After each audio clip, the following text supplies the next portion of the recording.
ফজরের সালাত শেষ মানে কি সকাল হয়ে গেছে। তো ফজরের সালাত যখন শেষ হয়ে গেল তখন কি করতে হবে?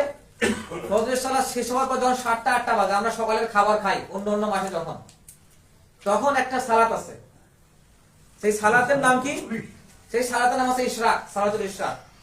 কিছুক্ষণ পরে যখন 9টা 10টা বাজবে তখন আবার একটা ওই সালাতুল ইশরাক যদি কেউ আদায় না করে তার জন্য আরেকটা সালাত অপেক্ষা করতেছে। ওই সালাতের নাম হচ্ছে সালাতুদ দুহা, সকালের সালাত।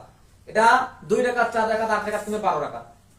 রাসূলুল্লাহ সাল্লাল্লাহু আলাইহি ওয়াসাল্লাম বলছেন যে আমাদের যতগুলো অঙ্গ প্রত্যঙ্গ আছে সবগুলোর জন্য সাদাকা আছে। আচ্ছা, আল্লাহ সুবহানাহু ওয়া তাআলা আমাদেরকে এই অঙ্গগুলো ভাড়া দিয়েছেন কিনা, এগুলো আবার হিসাব নেবেন কিনা?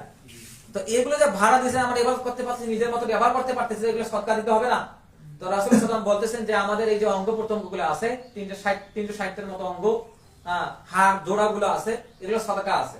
কেউ যখন একটা ভালো কাজ করে একটা সদকা হয়ে যায়, কেউ যখন সালাত আদায় করে একটা সদকা হয়ে যায়, কেউ যখন যাকাত দেয় একটা সদকা হয়ে যায়, কেউ যখন সাদাকা করে একটা সদকা হয়ে যায়। কিন্তু আমরা তো সবগুলো সদকা আদায় করতে পারবো না। এজন্য কেউ যদি সূর্যাস্তের পর এই সালাতুল ইশরাক কিংবা সালাতুদ দুহা আদায় করে তাহলে সমস্ত অঙ্গ প্রত্যঙ্গের সদকা আদায় করা হয়ে যাবে। সুবহানাল্লাহ। তাহলে এটা আমাদের চেষ্টা করতে হবে না? চেষ্টা করতে হবে।